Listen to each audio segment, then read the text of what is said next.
जय Hind and hello guys, स्वागत है आपका आपके अपने यूट्यूब चैनल ज्ञानदेह होस्ट में। और इस वीडियो में मैं आपको बताने वाला हूं बिहार तकनीकी सेवा आयोग यानी कि बीटीएससी आईटीआई इंस्ट्रक्टर भर्ती 2026 ऑनलाइन फॉर्म के बारे में कि कैसे आपको 726 पोस्ट का ये जो भर्ती है उसका फॉर्म फिल करना है। गाइज अगर आपने अभी तक ये फॉर्म नहीं भरा तो आपके पास अभी भी 15 मई 2026 तक का समय है। गाइज जल्दी से जल्दी फॉर्म को भर लीजिए, क्योंकि जैसे जैसे लास्ट डेट और नज़दीक आएगी वेबसाइट के अंदर कोई ना कोई टेक्निकल ग्लिच आ जाएगा और आप आपका फॉर्म नहीं भर पाएंगे। इसलिए मैं नहीं चाहता कि कोई कैंडिडेट वो इशू फेस करे। आप जितना जल्दी हो सके इस वीडियो को वॉच करके अपना फॉर्म भर लीजिए। चलिए शुरू करते हैं। अगर आपने अभी तक वीडियो को लाइक शेयर नहीं किया हो तो कर दे और चैनल को सब्सक्राइब करके बेल आइकन ऑन कर ले। फिर जो लिंक मैंने आपको इस वीडियो को डिस्क्रिप्शन में दिया हुआ है आप ओपन करेंगे, आपको जानने को मिलेगा कि गाइज आप लोग ये जो फॉर्म है वो सभी स्टेट से अप्लाई कर पाएंगे और सभी स्टेट की सभी कैटेगरी को अप्लाई करने के लिए सिर्फ 100 रुपये फीस पे करनी है। सैलरी आपको कितनी मिलेगी वो आप चेक कर सकते हैं। एज लिमिट 18 से 37 साल के बीच रखी गई है। क्वालिफिकेशन ITI की मांगी गई है। आप यहाँ पर जिस भी ट्रेड में अप्लाई करना चाहते हैं उसी ट्रेड में आपके पास ITI की योग्यता होनी चाहिए। डिग्री वाले कैंडिडेट अप्लाई नहीं कर पाएंगे। एंड गाइज यहाँ पर जब आप ये सब इन्फॉर्मेशन जान लें जो कि मैंने आपको बताई दी है, अगर आप इसमें एलिजिबल है और आपने अभी तक ये फॉर्म नहीं भरा और आपका मन है ये फॉर्म भरने का जो कि आपकी परमानेंट भर्ती है, तो गाइज इंपॉर्टेंट लिंक के सेक्शन में आएंगे और अप्लाई ऑनलाइन लिंक ओपन करेंगे। आपके सामने वेबसाइट आ जाएगी। यहाँ पर आ जाने के बाद आपको इसमें ऑल नोटिफिकेशन एडवर्टाइजमेंट इस सेक्शन के ऊपर क्लिक करना है। देन आप यहाँ पर देख सकते हैं इंस्ट्रक्टर की वैकेंसी दी गई है। अब आपको जिस भी ट्रेड पर अप्लाई करना है आपकी मर्जी है, आप उसी के सामने जो अप्लाई का लिंक है उसके ऊपर क्लिक करेंगे। तो ये आपको डिसाइड करना है कि आपको किस पर अप्लाई करना है और फिर उसी के सामने अप्लाई के ऊपर क्लिक कर दीजिए। देन आपके सामने इस तरह से जानकारी आएगी और ये भी जानने को मिलेगा कि कौन सा ट्रेड आपने सेलेक्ट किया है, उस पर एज लिमिट क्या है, एज कब तक काउंट की जाएगी, साथ ही उस ट्रेड पर कितनी वैकेंसी है। इसके बाद गाइज आप रशन इसके ऊपर क्लिक करेंगे। इस तरह का इंटरफेस आएगा, यहाँ पर इसको टिक कर देंगे और आई एक्सेप्ट इसके ऊपर क्लिक करेंगे। अब यहाँ से गाइज सबसे पहले आपको पर्सनल डिटेल में जो आपका नाम है 10th के सर्टिफिकेट के अकॉर्डिंग फिल करना है। उसके बाद जो भी आपका फादर नेम है वो भी आप यहाँ पर फिल कर देंगे। फिर आपको यहाँ पर आपकी माताजी का नाम एंटर करना है। उसके बाद जो भी डेट ऑफ बर्थ आपकी है वो आप सेलेक्ट करेंगे, पहले डे फिर आपका मंथ और जो भी ईयर है वो आपको यहाँ पर सेलेक्ट कर लेना है। इसके बाद आप आपका जेंडर सेलेक्ट कर लेंगे। आर यू मैरिड, अगर हाँ तो यस, नहीं तो आप नो करेंगे। उसके बाद सिटीजनशिप में आपको सिटीजन ऑफ इंडिया सेलेक्ट कर लेना है। रिलीजन आपका क्या है वो आप सेलेक्ट कर लेंगे। डोमिसाइल स्टेट यानी कि कौन सी स्टेट के आप निवासी है वो स्टेट आपको यहाँ पर सिलेक्ट करनी होगी। उसके बाद आपकी होम डिस्ट्रिक्ट कौन सी है वो आपको यहाँ पर सेलेक्ट कर लेना है। कास्ट कैटेगरी आपकी कौन सी है वो आप यहाँ पर सेलेक्ट कर लेंगे। जो भी आपकी कास्ट कैटेगरी है वो आप यहाँ पर सेलेक्ट कर लेना। फिर आप आपका मोबाइल नंबर देंगे, अपनी ईमेल आईडी यहाँ पर एंटर करेंगे। अदर डिटेल में पूछा कि क्या आप डिपेंडेंट ऑफ फ्रीडम फाइटर यानी कि जो स्वतंत्रता सेनानी थे क्या आप उनके आश्रित हैं, उनके पोता पोती है, अगर हाँ तो यस, नहीं तो आपको नो करना है। फिर क्या आप विकलांग है और आपकी विकलांगता 40% या उससे ज़्यादा है, अगर हाँ तो यस, नहीं तो यहाँ पर भी नो करना है। फिर पूछा कि बिहार सरकार के कर्मचारी या फिर पूर्व कर्मचारी है या थे, चाहे वो संविदा वाले हो या फिर परमानेंट वाले, अगर हाँ तो यस, नहीं तो आपको नो करना है। फिर यहाँ पर गाइज आपको आपका जो परमानेंट एड्रेस है वो फिल करना है। तो नेम CO के अंदर जो भी आपका फादर का नेम है वो आप एंटर करेंगे। हाउस नंबर या फिर जो विलेज है वो यहाँ पर फिल करेंगे। स्ट्रीट नंबर या फिर जो आपका पोस्ट ऑफिस है वो आप यहाँ पर भर देंगे। उसके बाद ब्लॉक आपका कौन सा है वो आपको सेलेक्ट कर लेना है। पुलिस स्टेशन आपका कौन सा है वो आप यहाँ पर सेलेक्ट कर लेंगे। विलेज का नाम यहाँ पर आपको यहाँ पर सेलेक्ट कर लेना है। उसके बाद आपको यहाँ पर आपका जो पिन कोड है वो डाल देना है। अब आती है एकेडमिक क्वालिफिकेशन। तो गाइज यहाँ पर आपको बताना है कि आपने आपकी 10वीं कौन से बोर्ड से की है। जिस भी बोर्ड से की है वही बोर्ड आप यहाँ पर सेलेक्ट कर लेना। जो आपको यहाँ पर काफ़ी सारे बोर्ड के नाम देखने को मिल रहे हैं। उसके बाद ईयर ऑफ पासिंग, किस साल के अंदर आपने पास कर ली थी वो आप सेलेक्ट कर लेंगे। आपका रोल नंबर क्या था वो आप यहाँ पर एंटर करेंगे। एंड एवल्यूएशन टाइप किसके अंदर आपके नंबर थे, marks, percentage, grade, point system, CGPA। तो अगर CGPA है तो आप CGPA सेलेक्ट करके यहाँ पर जो CGPA आपको आई थी वो ऑब्टेन्ड के अंदर डालेंगे और मैक्सिमम के अंदर आपकी टोटल CGPA डाल देंगे। परसेंटेज आपकी कैलकुलेट कर ली जाएगी और डिवीज़न आपकी क्या थी वो आप सेलेक्ट कर लेंगे। अगर आपके नंबर परसेंटेज में तो आप परसेंटेज सेलेक्ट करके जो भी आपकी परसेंटेज थी वो यहाँ पर डालेंगे और अपनी डिवीज़न सेलेक्ट कर लेंगे। जिनके नंबर 60+ परसेंटेज होते हैं वो फर्स्ट डिवीज़न के अंदर आते हैं। जिनके 45 से लेकर के 59 के बीच में रहते हैं वो सेकंड, और जिनके 33 से लेकर के 45% होते हैं वो थर्ड डिवीज़न में आते हैं।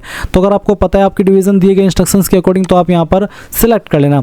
उसके बाद क्या आपने 12वीं भी की है, अगर की है तो आप इस ऑप्शन को टिक कर देना और सेम वे में आप 12वीं की इन्फॉर्मेशन भरना जैसे कि अभी आपने आपकी 10वीं की भरी है। जैसे कि यहाँ पर आप बोर्ड नेम सेलेक्ट कर लेंगे, किस साल के अंदर आपने पास कर ली थी वो साल सेलेक्ट कर लेंगे, आपका जो 12वीं का रोल नंबर था वो आप यहाँ पर डाल देंगे, नंबर आपके किसके अंदर है वो आप सिलेक्ट कर लेंगे। फिर उसके बाद यहाँ पर आपको बताना कि आपकी कितनी परसेंटेज थी और डिवीज़न क्या थी वो भी आप सिलेक्ट कर लेंगे। अब आता है एसेंशियल क्वालिफिकेशन, यानी कि वो क्वालिफिकेशन जिससे कि आप इस पोस्ट पर अप्लाई करने के लिए एलिजिबल हो रहे हैं। तो यहाँ पर गाइज आपको क्या करना है, आपको इसमें अफर्मेशन में यस कर देना है कि हाँ मेरे पास ये वाली क्वालिफिकेशन है, और साथ ही आपको जो क्वालिफिकेशन यहाँ पर दी गई है एक बार इसको फिर से रीड कर लेना है, जहाँ पर बोला है कि आपके पास 1 या फिर 2 ईयर का ITI सर्टिफिकेट होना चाहिए उसी ट्रेड में जिस ट्रेड में आप अप्लाई कर रहे हैं। जैसे कि मैं अप्लाई कर रहा हूँ फिटर में, अगर आप किसी अन्य ट्रेड में अप्लाई कर रहे हैं तो अगर आपने उस ट्रेड में 1 साल का या फिर 2 साल का ITI किया तो आप अप्लाई करने के लिए एलिजिबल है। अब आपको यहाँ पर यूनिवर्सिटी कॉलेज इंस्टीट्यूट नेम, यानी कि कहाँ पर आप आपकी जो क्वालिफिकेशन है वो कर रहे हैं उस इंस्टीट्यूट का नाम आपको यहाँ पर डाल देना है। उसके बाद ईयर ऑफ पासिंग या फिर जिस ईयर के अंदर अभी आप है वो भी आप सिलेक्ट कर सकते हैं। फिर पूछेगी क्या ग्रेड सिस्टम था, अगर हाँ तो यस, नहीं तो आप नो करेंगे। अगर आप यस करें तो फिर आपकी जो परसेंटेज है वो यहाँ पर आपको डाल देनी है। अगर आप यहाँ पर नो करेंगे तो नो करने पर गाइज आपको ये सब इन्फॉर्मेशन भरने की आवश्यकता नहीं पड़ेगी। इसके बाद गाइज आप ये जो वेरिफिकेशन कोड है वो यहाँ पर आप फिल कर देंगे। चलिए मैं यहाँ पर ये फिल कर देता हूँ, और ये फिल करने के बाद में आप यहाँ पर नीचे वैलिडेट एंड प्रीव्यू इसके ऊपर क्लिक करेंगे। अब आपने जो भी इन्फॉर्मेशन यहाँ पर फिल करी है वो सभी आपके सामने है, आप अच्छे से एक एक करके इन इन्फॉर्मेशन को चेक कर ले। जब आपको लगे कि पूरी की पूरी इन्फॉर्मेशन सही है तो आप यहाँ पर टिक कीजिए। उसके बाद आप सबमिट इसके ऊपर क्लिक करके यहाँ से ओके कीजिए। ओके करने के बाद में अब आपको यहाँ पर आपकी ईमेल आईडी और जो आपका मोबाइल नंबर है वो वेरीफाई करना है। इसके लिए आप वेरीफाई ईमेल आईडी इसके ऊपर क्लिक करेंगे, आपकी ईमेल के ऊपर एक OTP जाएगा, वो OTP आप यहाँ पर डालिए और वेरीफाई के ऊपर क्लिक कर दीजिए। सेम वे में वेरीफाई मोबाइल नंबर के ऊपर क्लिक कीजिए, आपके नंबर के ऊपर एक OTP जाएगा, वो भी आप यहाँ पर डालिए और वेरीफाई के ऊपर क्लिक कर दीजिए। जैसे ही आपका मोबाइल नंबर और ईमेल आईडी वेरीफाई हो जाए तो आप व्यू रेस्टोरेंट स्लिप इसके ऊपर क्लिक करेंगे और आपके सामने यहाँ पर इस तरह का इंटरफेस आएगा। आप यहाँ से जो रेस्टोरेंट स्लिप है उसको प्रिंट कर सकते हैं, प्रिंटर न हो तो PDF के रूप में सेव कर लेंगे और बाद में प्रिंट करा लेना। इसके बाद आप नीचे की तरफ आएंगे और यहाँ पर प्रोसीड फॉर फी पेमेंट इसके ऊपर क्लिक करेंगे। देन आपको यहाँ पर पेमेंट के पेज पर ट्रांसफर किया जाएगा। आप आपकी फीस इनमें से जिस माध्यम का इस्तेमाल करके जमा करना चाहे कर सकते हैं, जैसे कि debit, credit card, net banking, UPI, NEFT। तो जो माध्यम आपको सेलेक्ट करना है आपकी सहूलियत के अकॉर्डिंग वो आप सेलेक्ट कर लेंगे। जैसे कि मैंने UPI सेलेक्ट किया तो आप UPI QR सेलेक्ट करेंगे और पे नाउ के ऊपर क्लिक कर देंगे। आपको QR कोड देखने को मिल जाएगा या आप QR कोड स्कैन करके अपना फी पेमेंट करेंगे। और यहाँ पर आपको फी पेमेंट करने के बाद ना तो बैक करना है ना कुछ और करना है, ऑटोमेटिकली आपको इसी वेबसाइट पर रिडायरेक्ट किया जाएगा जहाँ से आपने फॉर्म फिल करना स्टार्ट किया था और आप आपका जो बाकी का फॉर्म है वो कंप्लीट करेंगे। गाइस जैसे ही आपका पेमेंट हो जाएगा तो आपको यहाँ पर इस तरह का इंटरफेस देखने को मिलेगा जो कि आपका फोटो एंड सिग्नेचर का है। इसमें आपको बोला है कि आपका फोटो कितने साइज में होना चाहिए, कितने हाइट में होना चाहिए, वो सब आपको यहाँ पर बताया गया है। तो आप यहाँ पर दिए गए इंस्ट्रक्शंस के अकॉर्डिंग जो आपका फोटो है वो सिलेक्ट करेंगे एंड यहाँ पर ब्राउज के ऊपर क्लिक करेंगे। ब्राउज के ऊपर क्लिक करने के बाद चाहे आप फॉर्म मोबाइल से भरें या फिर कंप्यूटर से, आप आपकी जो फाइल है वो सिलेक्ट कर लेंगे और आपको एक एक करके फाइल को सिलेक्ट करना है। अगर आपको यहाँ पर इशू आए फोटो एंड सिग्नेचर अपलोड करने में तो गाइज आप यहाँ पर इसको क्रॉप भी कर सकते हैं ताकि आपका जो फोटो है वो आप सिलेक्ट करके यहीं के यहीं पर क्रॉप कर ले एंड इस तरह से वो आपका फोटो अपलोड हो जाएगा। आपको यहाँ पर बोला जा रहा है कि please upload file size between 1 KB and 35 KB, यानी कि 1 से 35 KB के बीच में है तो ही वो अपलोड होगा। अगर आपका फाइल का साइज इतने KB से लेकर इतने KB के बीच में नहीं है तो वो अपलोड नहीं हो पाएगा, बार बार आपके सामने एरर आता रहेगा। अब जैसे कि यहाँ पर ये फोटो सेलेक्ट किया तो आप देख लीजिए फोटो अपलोड हो चुका है। अब आप आपका सिग्नेचर अपलोड करेंगे। सिग्नेचर का साइज भी आपको यहाँ पर किस तरह से रिसाइज करना हो आप देख लीजिए। आप KB रिसाइज इसके ऊपर क्लिक करेंगे, reduce image size in KB इसके ऊपर क्लिक करेंगे और आपके सिग्नेचर की फाइल सेलेक्ट करेंगे एंड देन आपको जितने साइज के अंदर इस फाइल को रखना है, बनाना है अपनी मर्जी से वो फाइल वो आप यहाँ पर बना सकते हैं और वो नंबर आप यहाँ पर डाल सकते हैं। जैसे आप नंबर डालेंगे इस तरह से आपकी फाइल बन जाएगी एंड फिर आप उस फाइल को यहाँ पर अपलोड कर देंगे। ये फाइल अपलोड करने के बाद आपके सामने यहाँ पर इस तरह का इंटरफेस आएगा। जो इन्फॉर्मेशन अभी आपने भरी है वो सभी आपको यहाँ पर देखने को मिलेगी और साथ ही गाइज आप यहाँ पर देखेंगे एड्रेस का इन्फॉर्मेशन। तो आप एक एड्रेस तो भर चुके हैं, अगर आपका जो दूसरा वाला एड्रेस है वो भी आपका सेम है, तो आप सेम एज परमानेंट एड्रेस इसके ऊपर क्लिक करेंगे, क्योंकि परमानेंट एड्रेस आप भर चुके हैं बट आपका जो कोरस्पोंडेंस या कह लीजिए कि प्रेजेंट एड्रेस है वो आपने अभी तक नहीं भरा। तो अगर आपका अलग अलग है तो अलग से भर दे, नहीं तो जैसे कि मैंने बताया कि सेम एज परमानेंट एड्रेस इसके ऊपर टिक कर दे, तो फिर जो एड्रेस आपने इस तरफ भरा वो ऑटोमेटिकली इस तरफ आ जाएगा, आपको बार बार भरने की आवश्यकता नहीं पड़ेगी। फिर आप नीचे सिंपली सेव एंड नेक्स्ट इसके ऊपर क्लिक कर देंगे। इसके ऊपर क्लिक करने के बाद में यहाँ पर गाइज आपको इसमें कुछ इन्फॉर्मेशन देनी है, जैसे कि यहाँ पर नेम ऑफ डॉक्यूमेंट, तो इसमें यहाँ पर आपको जो ITI से संबंधित आपका डॉक्यूमेंट है वो अपलोड करना है। इसमें पूछा है इश्यूइंग अथॉरिटी, तो कौन सी अथॉरिटी ने आपका सर्टिफिकेट जारी किया है, NCVT या फिर SCVT, वो आप यहाँ पर लिख देंगे। और उसके बाद में कौन सी डेट में आपका सर्टिफिकेट जारी है हुआ है वो डेट आप सेलेक्ट कर लेंगे। फिर आपका सर्टिफिकेट नंबर डालेंगे। साथ ही कहा कि marksheet of all year should be scanned and a single PDF file should together be uploaded, यानी कि अगर आपकी मार्कशीट जो है वो सेमेस्टर वाइज है या फिर अलग अलग मार्कशीट है, एक से ज़्यादा मार्कशीट है, तो सभी को आपको एक सिंगल PDF फाइल के अंदर बनाना है। कैसे वो आप जान लीजिए, गूगल के अंदर आना, सर्च करना इमेज टू PDF और ये पहले वाली वेबसाइट ओपन कर लेना। और फिर उसके बाद जो भी आपकी मार्कशीट के इमेज है, चाहे 2 है 3 है, वो आपको सिलेक्ट कर लेने। मैं डेमो के लिए आपको यहाँ पर सिलेक्ट करके दिखाता हूँ। ओपन करता हूँ, इस तरह से कन्वर्ट टू PDF के ऊपर क्लिक करेंगे, ये सिंगल एक फाइल के अंदर बन जाएगा और फिर आप इसको डाउनलोड कर लेंगे। डाउनलोड करने के बाद वो फाइल आप यहाँ पर सेलेक्ट कर देंगे।